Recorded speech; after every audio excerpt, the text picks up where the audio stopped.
tá vendo sim. Tá, qualquer coisa vocês falam, né? Porque eu não consigo enxergar, só estou vendo meus slides aqui, então tem que me interromper chamando mesmo. Perfeito. Tá. Então, hoje eu vou falar um pouco sobre análises filogenéticas e como elas são aplicadas à epidemiologia molecular de doenças virais. Isso é um ramo que cresceu e ficou bem evidente durante a pandemia do SARS-CoV-2, a importância, né, que a vigilância genômica, né, e todos os estudos todos os dados e as informações que o estudo dos genomas do SARS-CoV-2 geraram foi algo tipo, surpreendente, o acompanhamento em quase tempo real, né, do surgimento de novas variantes e linhagens, foi algo assim que deixou bem claro a importância dessa abordagem para se entender melhor as epidemias, entender melhor as doenças e causadas por vírus, mas também é aplicável para bactérias e outros organismos infecciosos. Então, eu trabalho... Deixa eu pegar o apontador aqui. Então, eu trabalho na Fiocruz Paraná, no Laboratório de Virologia Molecular, e eu também faço, assim como o laboratório todo, né, faço parte da rede genômica Fiocruz, e que é uma rede que foi criada durante a pandemia para a gente fazer essa vigilância genômica, acompanhamento, então, da evolução do SARS-CoV-2, os padrões de dispersão dele no Brasil, mas com o fim da emergência em saúde do SARS-CoV-2, a rede se manteve e a gente começou a expandir essa abordagem para outros vírus, principalmente arbovírus, que é o que eu trabalho mais atualmente, me dedico mais ao estudo dos arbovírus, que a gente aqui no Laboratório de Virologia Molecular da Fiocruz Paraná, nós somos referência para diagnóstico de arbovírus na região sul do país. Então, a gente tem bastante interlocução com os LACENs daqui, então ajuda bastante nessa questão de ter acesso a amostras e fazer, né, algo mais próximo, mais rápido, para saber o que está circulando mesmo dos vírus. Então, eu vou fazer uma introduçãozinha teórica sobre os métodos e vou apresentar trabalhos de aplicação, de coisas que a gente usou sobre esses métodos avançados em filogenia para fazer o estudo de aplicar a epidemiologia molecular. E aí vocês vão ver que muitos exemplos são em SARS-CoV-2, mas também tem algumas coisas mais recentes em arbovírus. Então, vamos começar falando sobre um pouco sobre como que a gente consegue e por que a gente consegue aplicar tão bem esses métodos nos vírus de RNA. Então, a inferência filogenética, ela dedica-se a estudar o processo evolutivo dos organismos, e a aplicação no estudo das epidemias é mais usada em patógenos que apresentam rápida taxa evolutiva. E aqui eu apresento esse gráfico que mostra taxa de mutação por grupos de organismos pelo tamanho do genoma. Então, só destacar aqui os vírus de RNA, eles possuem mais ou menos um genoma de 10 na menos 3, 10 na menos 4, na verdade, aqui é 10 na 4, desculpe, 10 na 13, 10 na 4 de tamanho, que dá cerca de 10 mil, 10 na 3 não, né? 10 na 4, cerca de 10 mil, alguns dos maiores, um dos maiores vírus de RNA é o SARS-CoV-2, com 30 mil nucleotídeos. E aqui que está, assim, a taxa de mutação deles é mais ou menos 10 na menos 4, 10 na menos 3. Então, se a gente for multiplicar a taxa de mutação deles pelo tamanho do genoma, a gente vê que dá mais ou menos uma mutação nova por genoma. Isso significa que nenhum vírus de RNA, no geral, assim, né, extrapolando, nenhum vírus de RNA é igual ao outro. Então, toda vez que um vírus de RNA se multiplica dentro das nossas células, ele potencialmente carrega uma mutação, e essa mutação, então, pode ser selecionada e pode, né, gerar uma nova variante que pode ser transmitida. Então, para exemplificar a importância da gente monitorar a evolução dos vírus de RNA. Então, a integração da filogenia com outras áreas do conhecimento gerou alguns novos denominações dentro dessa área, que é a filodinâmica, e a aplicação disso dentro da epidemiologia molecular. A filodinâmica, então, ela é o estudo da filogenia, que a filogenia é a parte mais básica, você pega os genomas, compara um com o outro, gera uma árvore filogenética, uma tabela com diferenças genéticas, para entender mesmo quais são os mais similares, os mais divergentes. Quando você junta isso com a genética de populações, você então pode trabalhar com filodinâmica.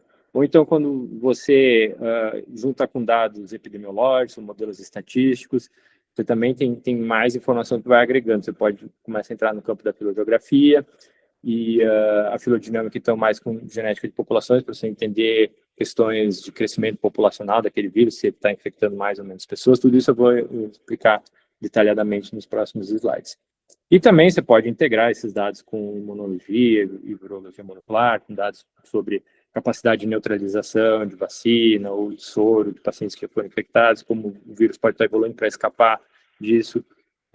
Então, um termo que está bem também na moda agora é a epidemiologia genômica, que também é uma forma mais sofisticada de fazer epidemiologia molecular, que seria estudando genomas completos e utilizando com genomas completos, então a gente consegue aplicar a melhor forma desses métodos avançados em filogenia, filodinâmica, filogeografia.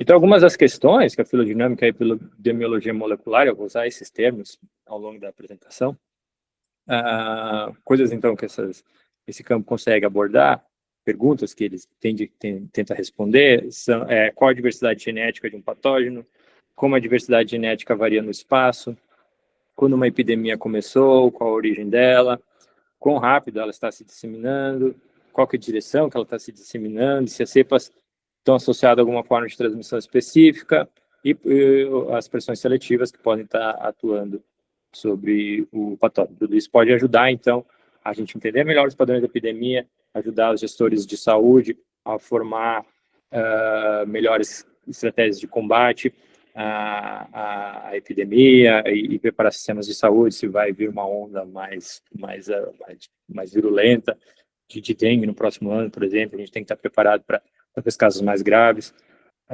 Esse tipo de estudo, então, ajuda a levantar informação para preparar o sistema de saúde. Bom, então, agora eu vou começar na parte teórica, assim, mais básica, para a gente entender um pouco como os métodos, no que os métodos se baseiam, para a gente fazer todas essas inferências que eu comentei no slide anterior.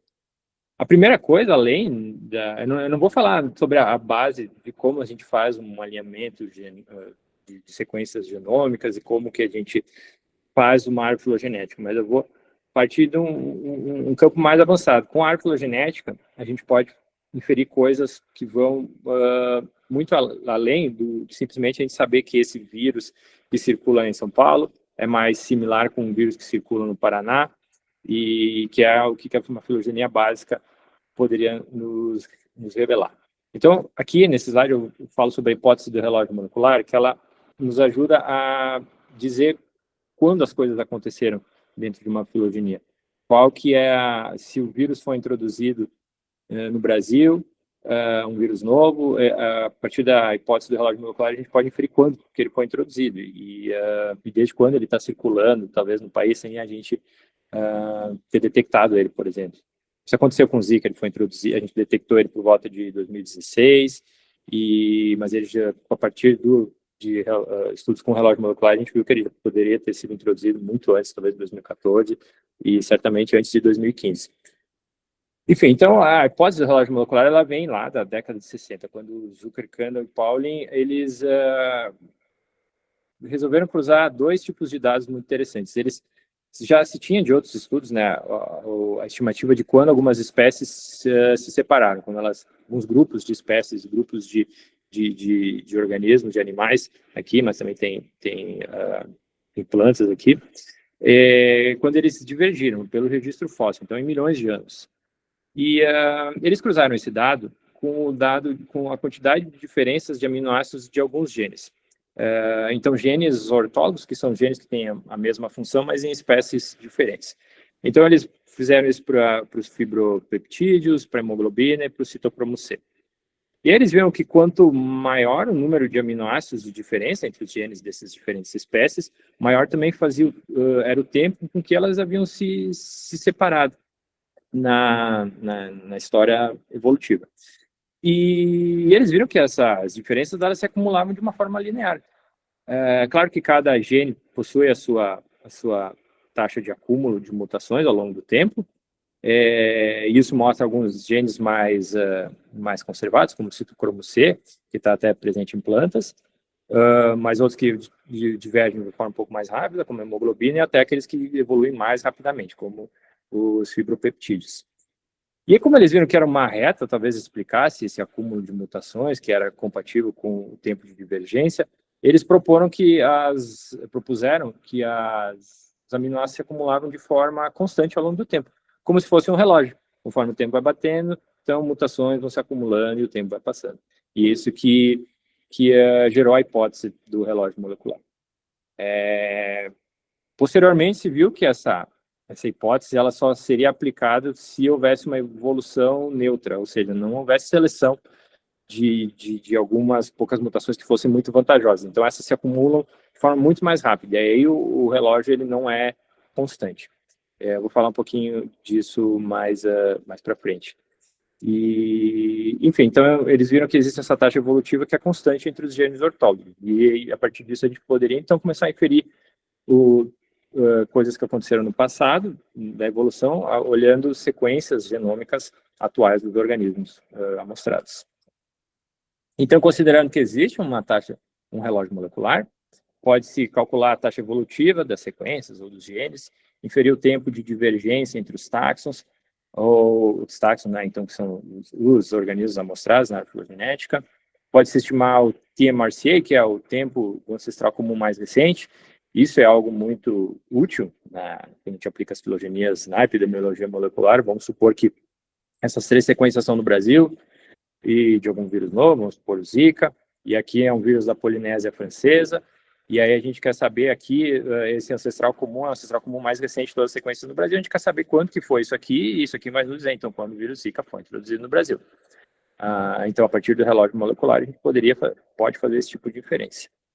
E é possível calibrar essa inferência através de dados fósseis, ou o que é? Não existe dado fóssil para vírus, a gente utiliza, então, uma análise de um dataset que a gente chama de heterocrônico. Ele foi amostrado em diferentes momentos do tempo. Então, aqui a gente vê dados, então, vamos supor que isso aqui é um vírus de RNA, foi amostrado em 1980, 1990, e em 2000, então já há esse acúmulo de mutações, né, quanto o tamanho dos ramos no árvore filogenética significa a quantidade de mutações. Então, quanto mais o tempo passa, mais mutações vão se acumulando e mais diferente o vírus fica daquele ancestral. E aí existem algumas diferenças entre substituição e taxa de mutação, porque, bom, a mutação é todo aquele erro da replicação de um vírus de RNA que é incorporado no genoma. O vírus de RNA, eles mutam tanto porque a RNA polimerase, ela não corrige erro. Então, quando ela erra, ela não volta atrás para revisar e esse erro fica. Mas nem toda mutação ela é fixada, porque as mutações elas podem ser de 3 tipos. Elas podem ser vantajosas, essas verdinhas aqui, e as que são vantajosas, então sim, essas são acumuladas de forma muito rápida na população. Existem as neutras, que nem trazem uma vantagem para o vírus e nem uma desvantagem, e elas então podem se acumular, porque às vezes elas podem pegar uma carona, tá num lugar muito próximo de uma mutação vantajosa, e elas vão ser fixadas, ou seja, elas chegam a 100% da população. Elas podem sumir ou elas podem ficar vagando aqui entre uma porcentagem da população. Mas a grande maioria das mutações são deletérias, elas então deixam o vírus pior. Então elas surgem e desaparecem, e essas são as mais frequentes. Então, quando a gente está olhando as filogenias, a gente geralmente está vendo as substituições, que são aquelas mutações que surgiram no indivíduo, mas elas foram transmitidas para um próximo, e elas podem não estar 100% da população, mas elas estão sendo transmitidas para alguma porcentagem da população amostrada, pelo menos.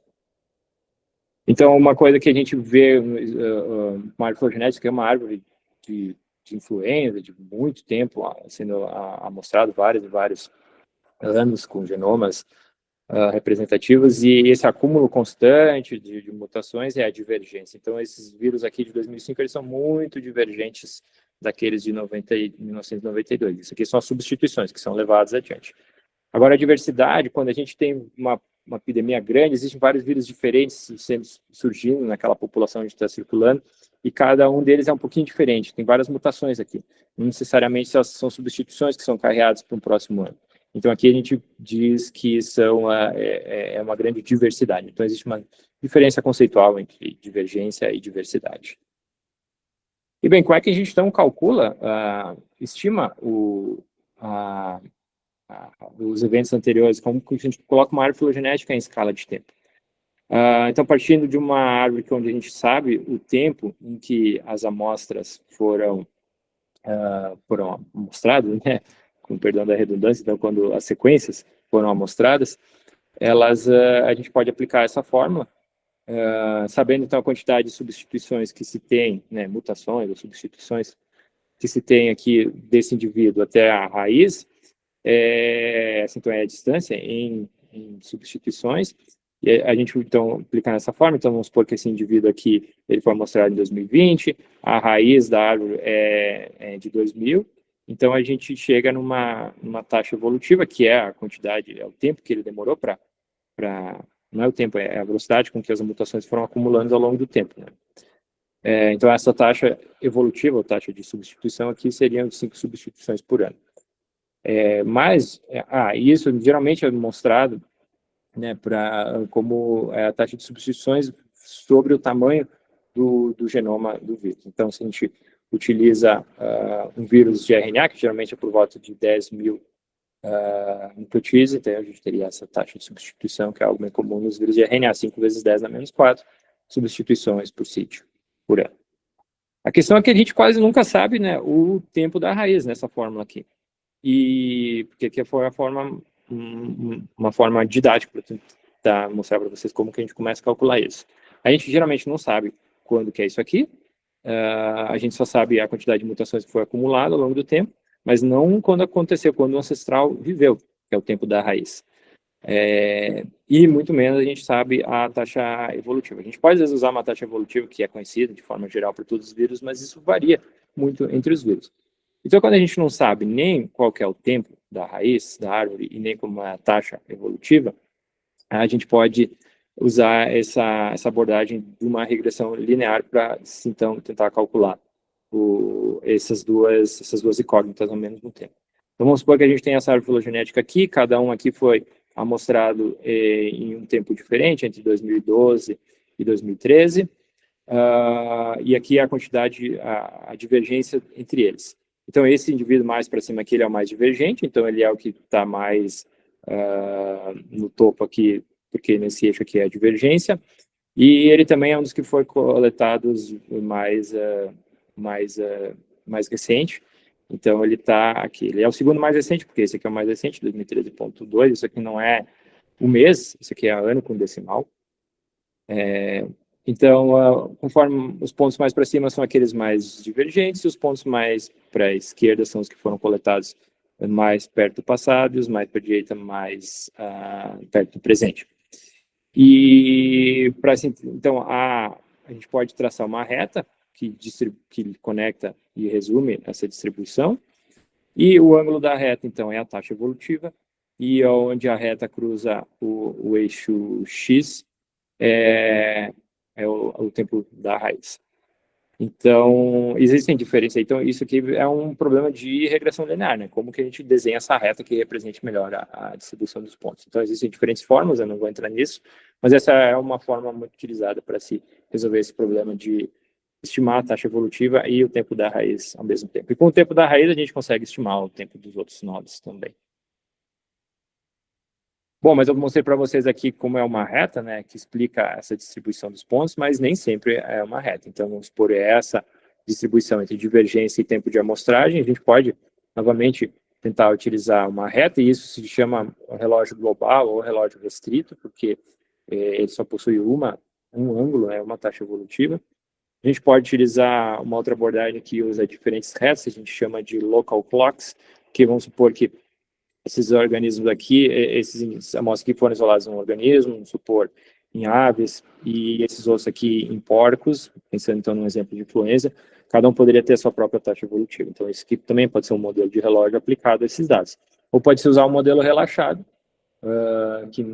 para que então, tem essa curva aqui que tenta, então, aproximar melhor essa distribuição dos pontos. Existem diferentes modelos, métodos para estimar qual é o melhor modelo conforme os dados. Então, toda vez que a gente tem uma análise de dados, quer aplicar um relógio molecular, existem métodos para você estimar qual dos modelos de relógio é o melhor e o que vai te dar uma estimativa mais mais fidedigna de taxa evolutiva e consequentemente, dos tempos, né? Para colocar a árvore numa escala de tempo mais confiável.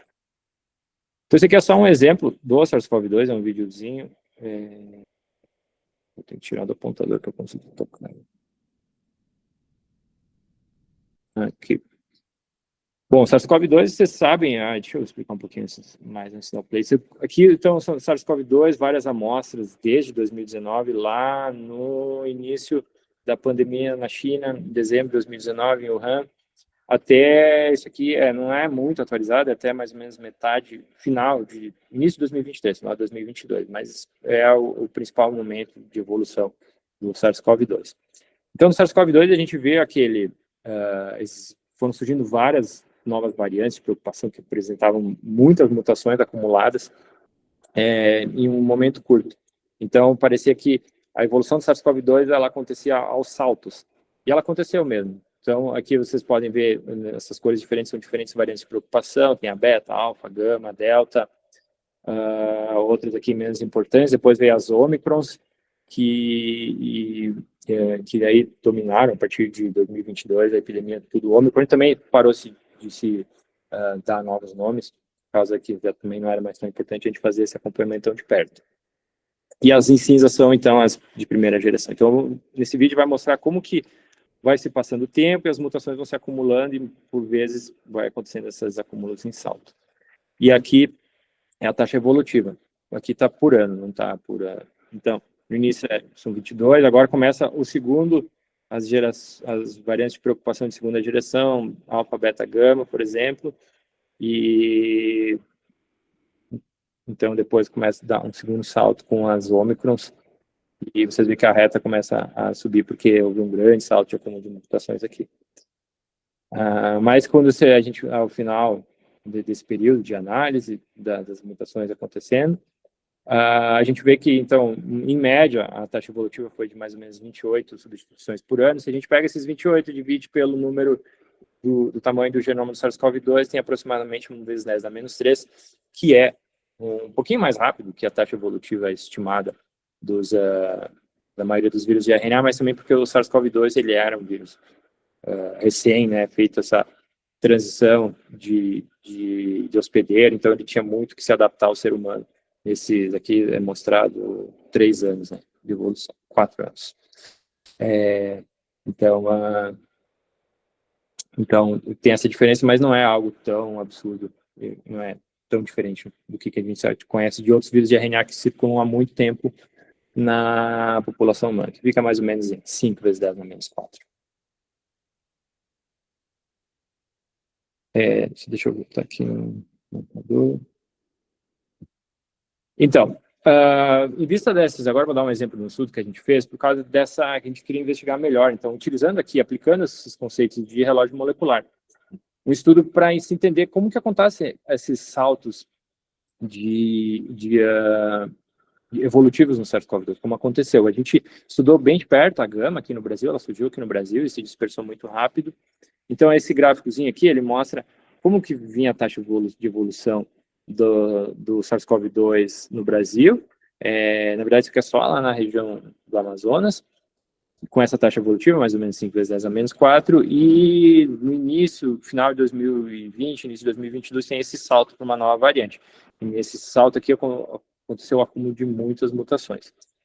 E depois, dentro dessa variante aqui, novamente, a evolução ficou por volta de 3 a 5 vezes 10 a menos 4.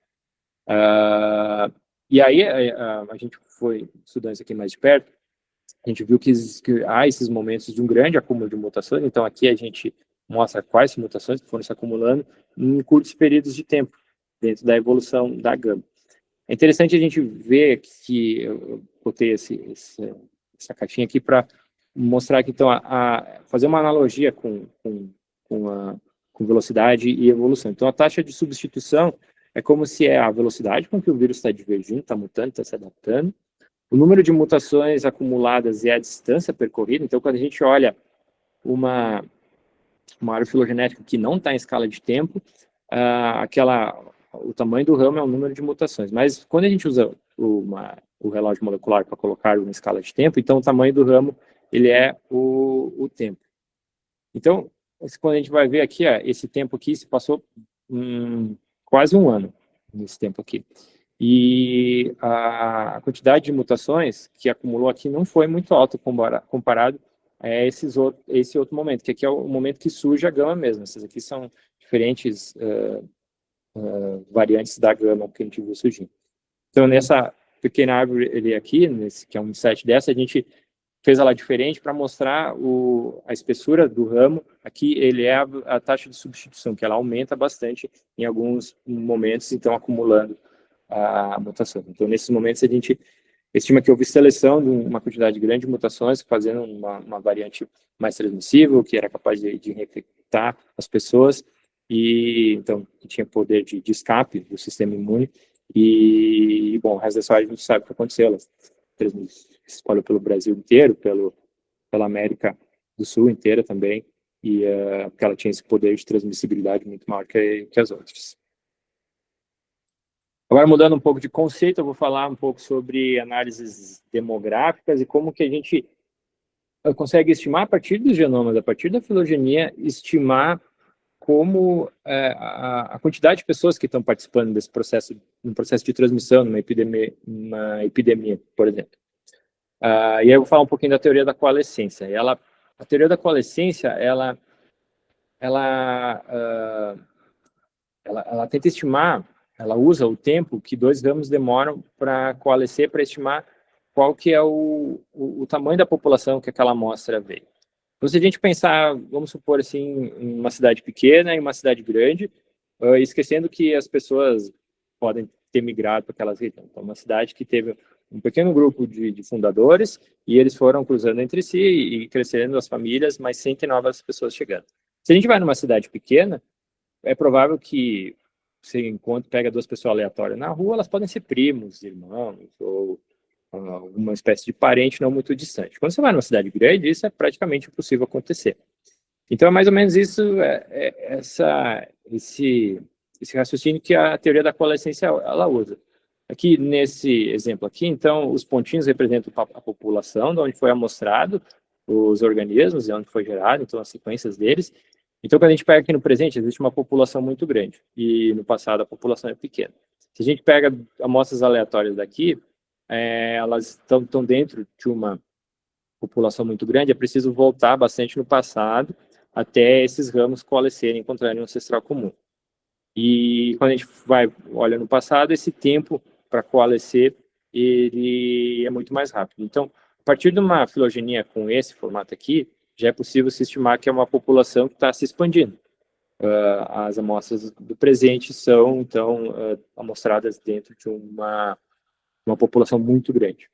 E uma filogenia com essa cara que é o contrário, é o passado. Então, aqui os ramos são menores, eles coalesceram mais rápido, então isso permite inferir que essa população é menor, como mostrado nesses pontinhos, enquanto que aqui no passado a população era muito grande e tem que voltar muito no passado para se encontrar um ancestral comum delas.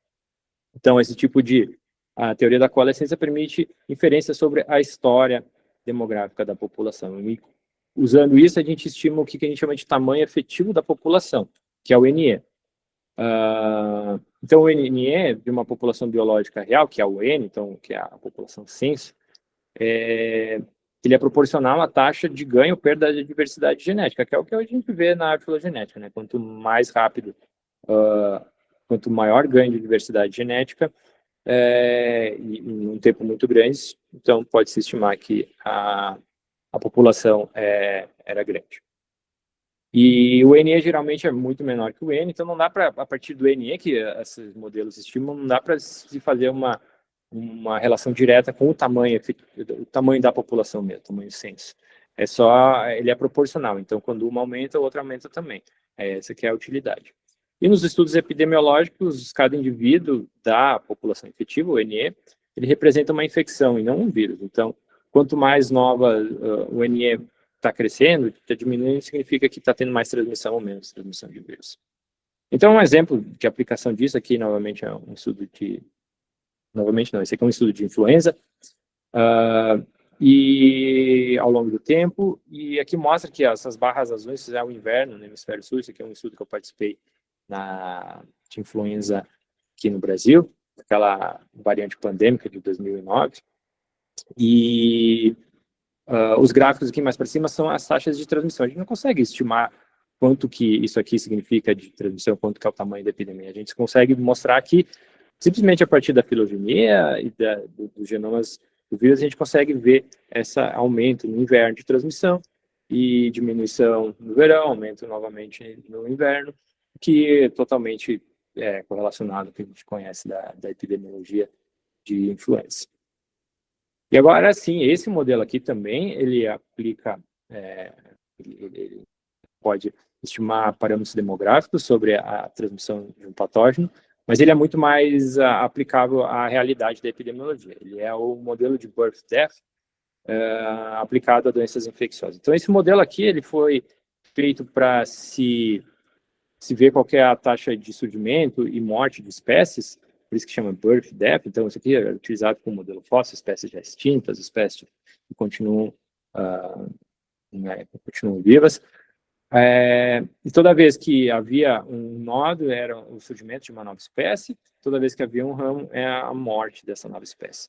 Quando a gente vai aplicar isso a doenças infecciosas, a gente pode estimar que toda vez que tem um nascimento, é um evento de transmissão, e quando tem um ramo, esse indivíduo ele se torna não infeccioso. Quando ele se torna não infeccioso, ele pode ter morrido, ou ele pode ter se recuperado, que é o mais comum, ou ele pode, para doenças crônicas como o HIV, ele pode ter mudado o comportamento dele, pode estar em tratamento, e pode, então, um exemplo do HIV, né, usar preservativo para não transmitir mais o vírus, e então não transmite, e por isso que ele é assim que é interpretado os terminais nesse modelo.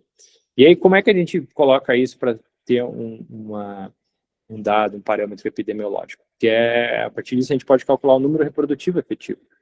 Quando tem mais transmissão e menos gente parando de transmitir, a epidemia continua a crescer. Isso é um RE acima de 1, porque, né, o numerador é maior que o denominador. Quando os dois são parecidos, a epidemia é próxima a 1, então é o mesmo número de pessoas transmitindo, é similar ao número de pessoas que estão parando de transmitir, estão se curando, que estão morrendo, na pior das hipóteses. E quando o denominador, então, mais pessoas param de transmitir do que novas pessoas se infectam, começam a transmitir, então o R é menor que 1, a epidemia está em declínio. Então isso aqui foi bem utilizado na epidemia do SARS-CoV-2 para a gente, a partir dos genomas, isso aqui pode ser calculado a partir de dados epidemiológicos, né, a quantidade de pessoas, de casos confirmados de alguma doença, mas às vezes esses dados são muito enviesados e por vezes o dado genômico ele traz mais detalhes, porque você pode comparar uma variante do vírus com outra, e o que simplesmente pelos dados casos confirmados você não tem essa informação. Então a gente usou isso aqui no SARS-CoV-2 bastante, que são 2 exemplos de estudos que a gente publicou junto com a rede genômica da Fiocruz. No início a gente estava vendo as primeiras variantes do SARS-CoV-2 sendo transmitidas. Isso aqui é um estudo de uma variante chamada B.1.1.33, e aqui é o RE que a gente calculou no início, lá, isso aqui é março de 2020 ainda. Então a linha é a média do RE, e isso aqui é uma desvio padrão, né, a confiança. A gente tem, claro, né, tem um desvio bastante grande, mas depois ele melhora um pouco. Então, o que a gente viu no início, ali em março de 2020, o RE do SARS-CoV-2,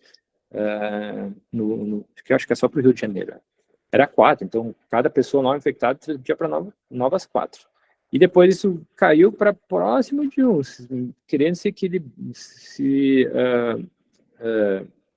manter numa taxa de crescimento menor da epidemia. Isso foi no início, né, quando todo mundo aderiu bem forte às medidas de distanciamentos, né, antes de julho do inverno de 2020, né, que foi um momento bem pior do que esse que a gente está mostrando aqui. E o que a gente mostra? Que isso aqui correlaciona muito bem com as medidas de distanciamento, né, isso aqui é a porcentagem a quantidade de pessoas indo se deslocando. Então, abaixo dessa linha aqui mostra que há uma diminuição. E essa diminuição, ela tem uma ela é bem correlacionada com essa diminuição da taxa do RE.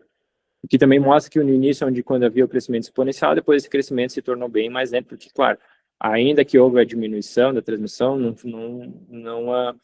a epidemia não estava diminuindo, ela só estava crescendo mais devagar, porque o RE continua acima de 1, aqui é o dado pontilhado. E aí depois que o pessoal cansou de ficar, né, preso em casa, a coisa estourou na metade do ano de 2020. E aqui é sobre a variante gama, isso daí já no final de 2020, início de 2021. Então, focando aqui nesse gráfico aqui embaixo, por causa do tempo, que eu já estou bastante avançado, a gente vê também, né, a taxa reprodutiva efetiva aqui da gama, que é esse vermelhinho aqui, aumentou bastante, e no final de 2020, início de 2021, que também está correlacionado a uma maior uma diminuição do distanciamento social. Eu vou pular esses dados aqui, porque também só mostram mais exemplos do que eu já falei.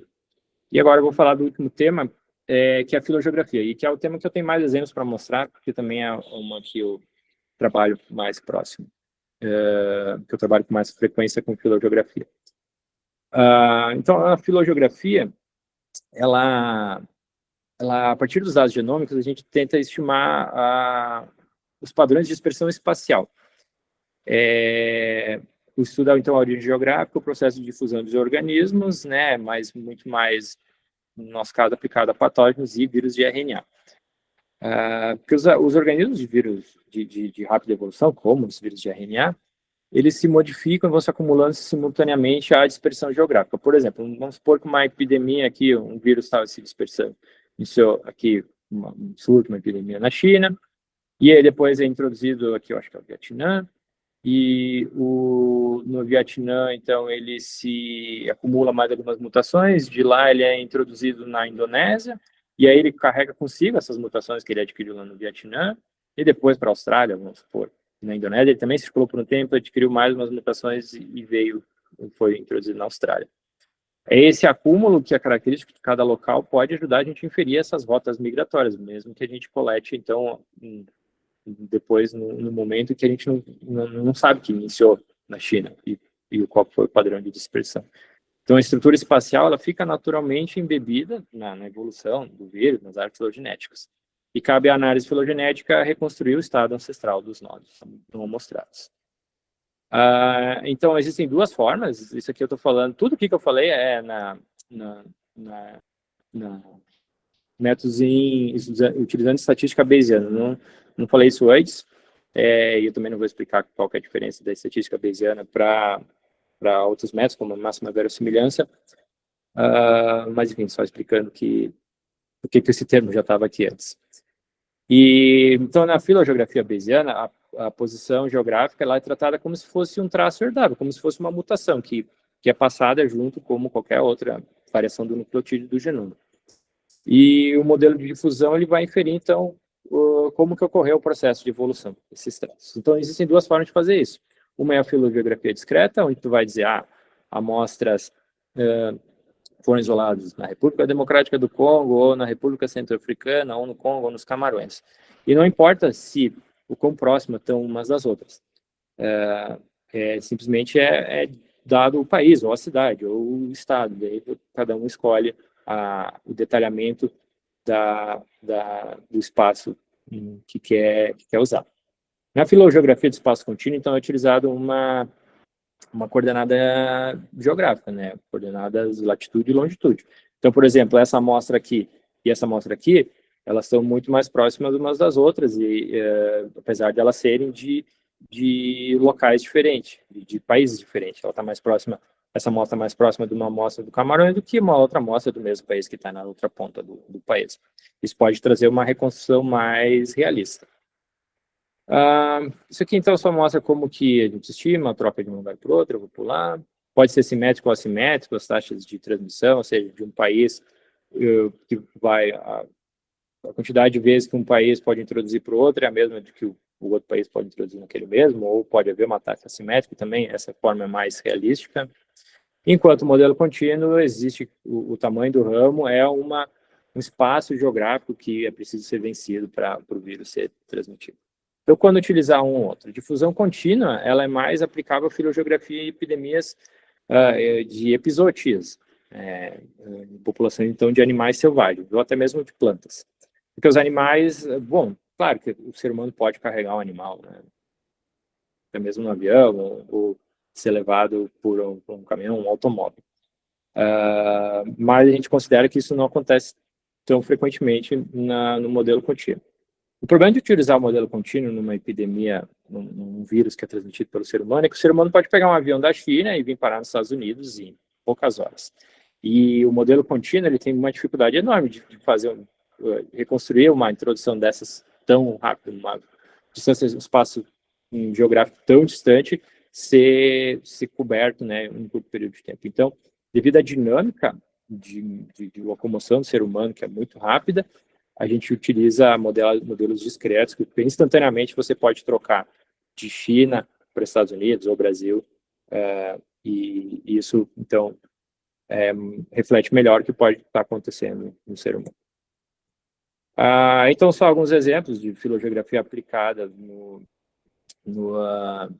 para estudos aqui no Brasil. Isso aqui, de novo, é SARS-CoV-2, como a gama, aqui tem um videozinho que eu vou colocar, como a gama foi introduzida, ela surge, então, a variante gama surge no Amazonas, e ela, a partir da filogenia, vocês vão ver como a árvore filogenética vai aparecendo aqui, e ela vai sendo introduzida em todos os outros estados do Brasil. Aqui, então, mostra o resumo disso, né, no Amazonas introduzido em todos os estados, e tem pouca circulação dentro dos outros estados, porque é muito rápido essa dispersão, e então começa a circulação dentro dos próprios estados. Alguns estados, como São Paulo, têm um papel introduzindo em outras regiões. Vocês veem aqui flechinha saindo do Rio de Janeiro para o Paraná, para Santa Catarina. Então, a partir dessa árvore filogenética aqui, a gente primeiro só tinha os genomas e os locais geográficos, então esses ramos que são pintados em cores diferentes, eles são feitos, essa estimativa, onde circulou no estado ancestral, então, é feito pelos modelos de filogeografia. Isso aqui, então, é um outro exemplo também, SARS-CoV-2, mas agora é para um estudo das principais variantes de preocupação na América do Sul, América Latina, na verdade, como um todo, que é a Gama, a Lambda e a Mir. E aqui eu mostrei isso porque na filogeografia também tem modelos mais avançados que a gente pode utilizar dados de locomoção das pessoas para ajudar na inferência de como que aconteceu essa dispersão. E aqui a gente usou o dado do fluxo aéreo para modelar a dispersão do SARS-CoV-2 na América Latina e Caribe.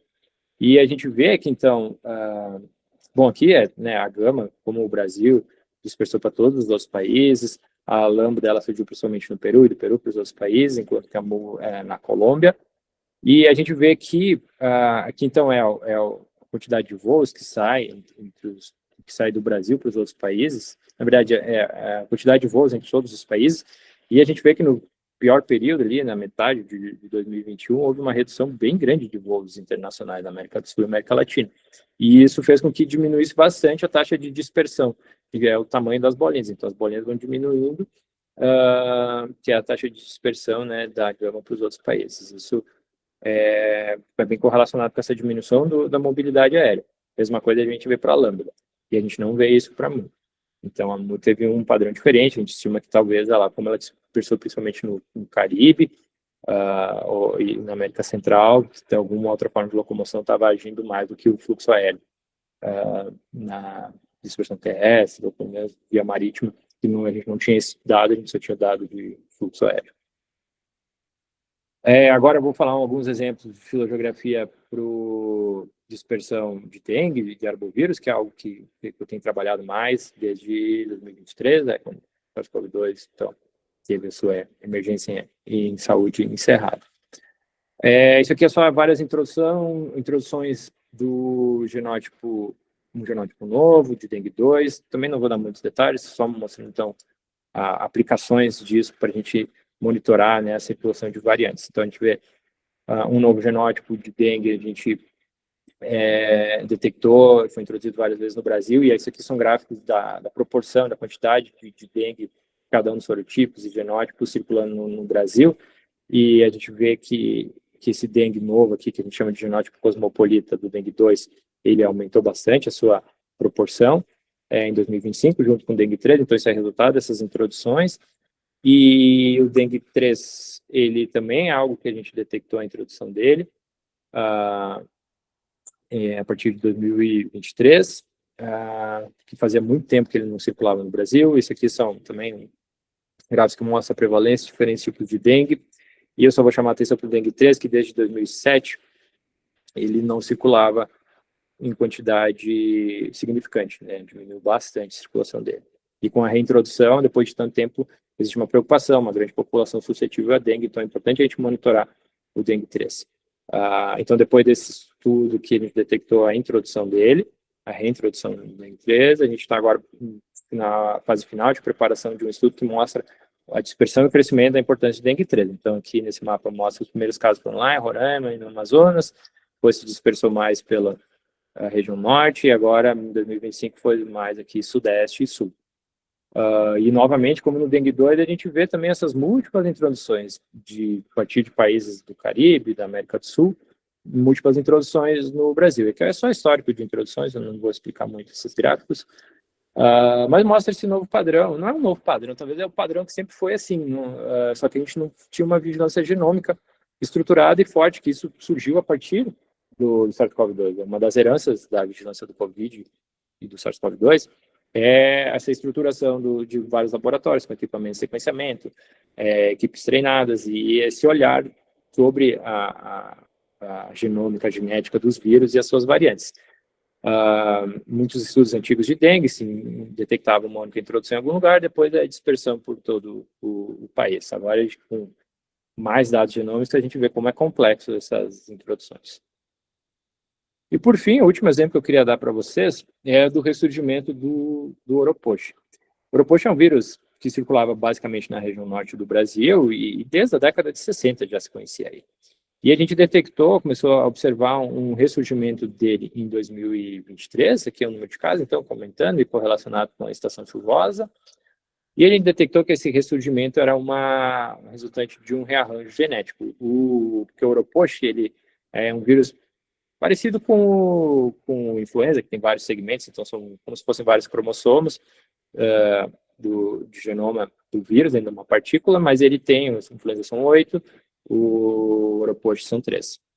E esses vírus, então, quando dois vírus tanto diferentes entram na mesma célula, eles podem trocar segmentos. É uma forma de adquirir diversidade genética muito mais rápido do que mutações de ponto.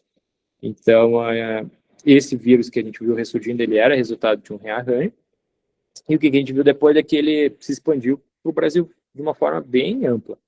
A gente mostra aqui nesse estudo aqui que primeiros casos, a maioria deles eram na região norte, aqui em verde. Isso, né, começa no final de 2023, aumenta bastante em 2024, e depois vai diminuindo para metade de 2024, quando a maioria dos casos, então, passou a ser registrado no Nordeste, Sudeste e Sul.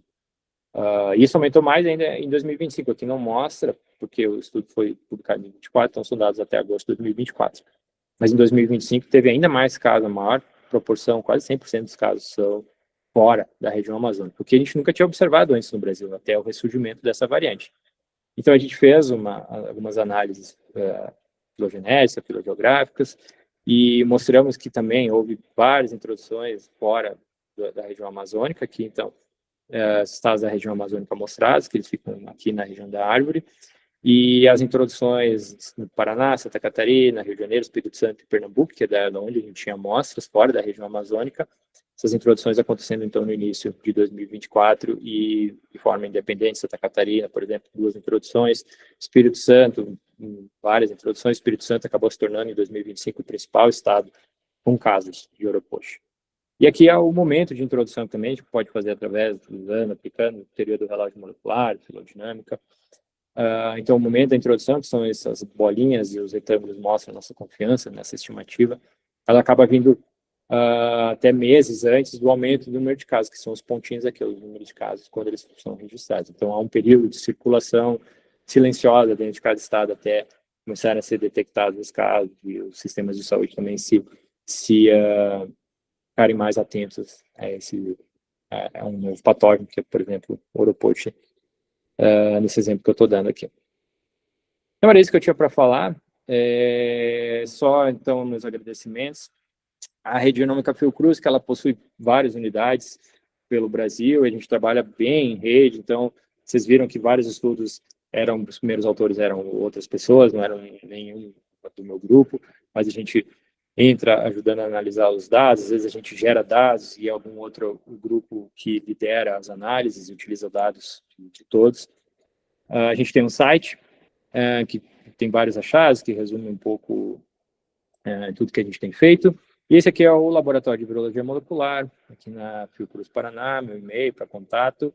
Só um agradecimento especial às meninas da Genômica, que são quem trabalha diariamente comigo, que fazem muitas das análises que eu mostrei para vocês, que geram todas as sequências que eu mostrei para vocês, e que eu acho que provavelmente foram aquelas que ficaram incomodando você, Danilo, para me convidar para dar essa palestra. Elas comparecem e assistem bastante o Viroclube, e que é muito, muito enriquecedor para elas e aposto que para os outros alunos e jovens virologistas que têm acompanhado as palestras. Então era isso, muito obrigado, estou aberto a perguntas. Maravilha, eu que agradeço, na verdade, a palestra, excelente, e fico feliz que sua equipe está assistindo o Viroclube. Elas acompanham sempre. Que bom, fico feliz. Pessoal, o vídeo e o microfone está liberado. Dr. Thiago, tem 2 perguntas aqui, na verdade 3 perguntas da Suelen, ela fez no chat. A primeira seria por que foi tão rápida a dispersão do Covid e se tem como a gente impedir a reintrodução do dengue 3. Por que foi tão rápida a dispersão do Covid? Boa pergunta. Eu acho que agora, né, as pessoas se locomovem de forma muito mais... Primeiro que é um vírus, né, totalmente novo na população, um vírus respiratório, então, né, transmitido por aerosol, muito mais difícil de conter do que um arbovírus, por exemplo, porque você precisa ter um mosquito, né, precisa ter uma picada no seu sangue. Então, vírus respiratórios são sempre muito mais transmissíveis. E aí, quando é um vírus que ninguém nunca entrou em contato, todo mundo é suscetível, botar fogo no palheiro, né? Então, vai mesmo. E tem a questão da facilidade de locomoção das pessoas. Surgiu numa época, eu acho que de bastante movimentação mundial, né? Que final de ano, todo mundo viajando para visitar parentes, e foi muito rápido mesmo. Muito rápido mesmo. Em fevereiro a gente já tinha aqui no Brasil vários casos identificados. No Brasil chegou no Carnaval, então também isso deve ter ajudado bastante a disseminar. Mas o principal, o diferencial dele era assim, que as pessoas eram totalmente vulneráveis ao SARS-CoV-2. E o dengue 3, a outra pergunta, não tem muito o que a gente fazer, além do que a gente já sabe sobre combate ao mosquito, né? Como qualquer outro arbovírus. O que a gente tá tentando entender tentar antever os impactos dessa diferente sorotipo para a saúde pública.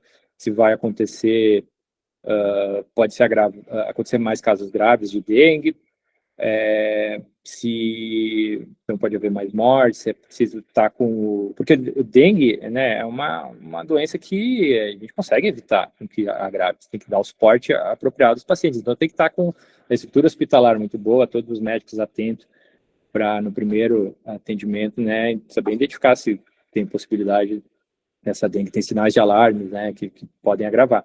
Então, para dar o suporte necessário para o paciente. Então, se a gente está vendo que existe esse estudo preliminar, eu não mostrei isso para vocês, que eu foquei mais na parte de genética e filodinâmica, mas a gente fez todo um estudo, uma análise epidemiológica mostrando também que o dengue 3 pode estar relacionado com casos mais graves, apesar de ele ainda estar circulando em baixa frequência, né, comparado aos outros 2 dengue, mas isso em 2024 e 2025, agora a gente tem que ficar atento em 2026, que pode, então, ter, né, uma epidemia com maior severidade, então, para estar com o sistema de saúde mais preparados para fazer os atendimentos e a identificação de casos graves com bastante agilidade.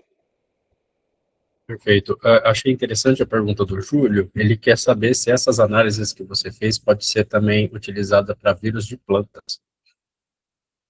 Pode, mas eu não sei, vírus de planta geralmente é vírus de DNA, eu sei bem pouco sobre vírus de plantas, mas pode tudo ser aplicado a outros organismos. A questão é, sabe, o tempo que você tem que ter de amostragem.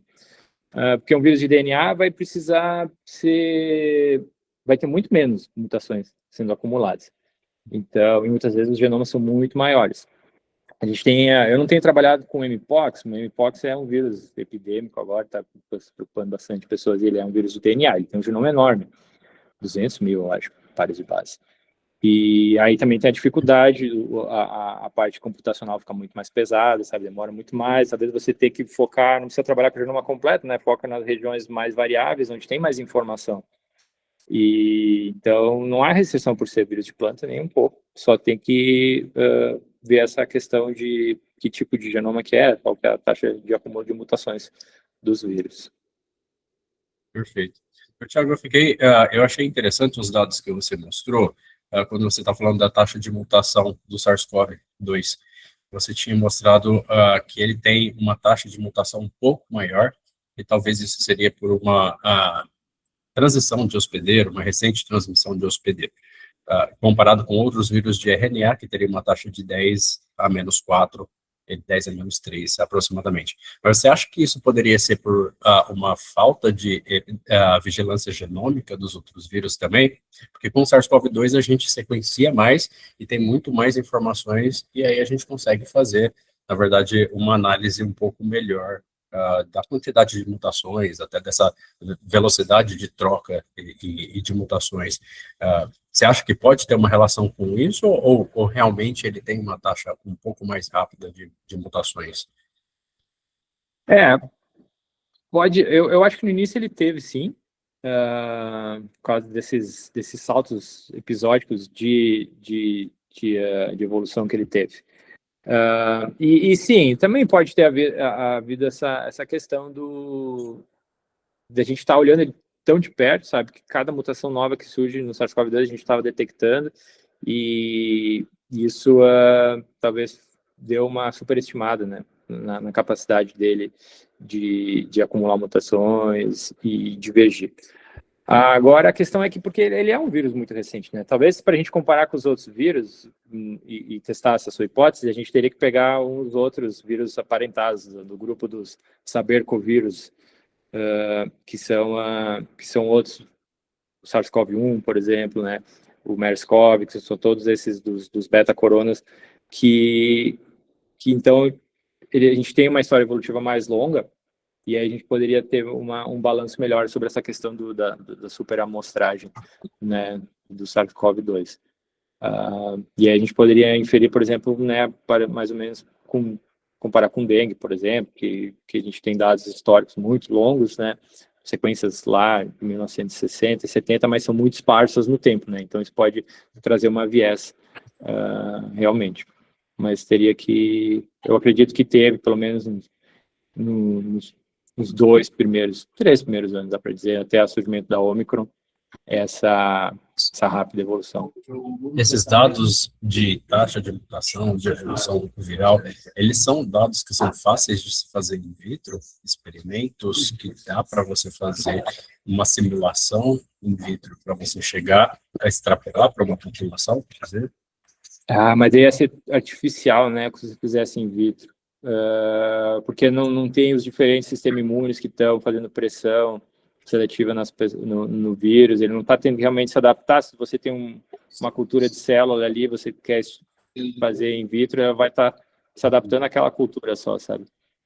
Então, acho que eu não consigo imaginar uma forma de fazer um comparativo, né, na circulação real na população com um estudo in vitro. Tá certo. Pessoal, mais alguma pergunta?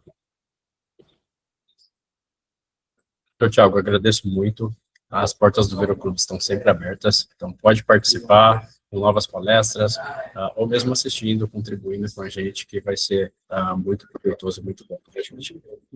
Obrigado, Danilo, e obrigado por organizar isso. É muito muito, muito bom para os alunos e também para pesquisadores, macaco velho como eu, que sempre tem coisa nova para aprender. Imagina, eu que agradeço. Pessoal, até o ano que vem e espero trazer umas novidades para vocês. Até mais. Obrigado. Valeu, gente. Obrigado por todos.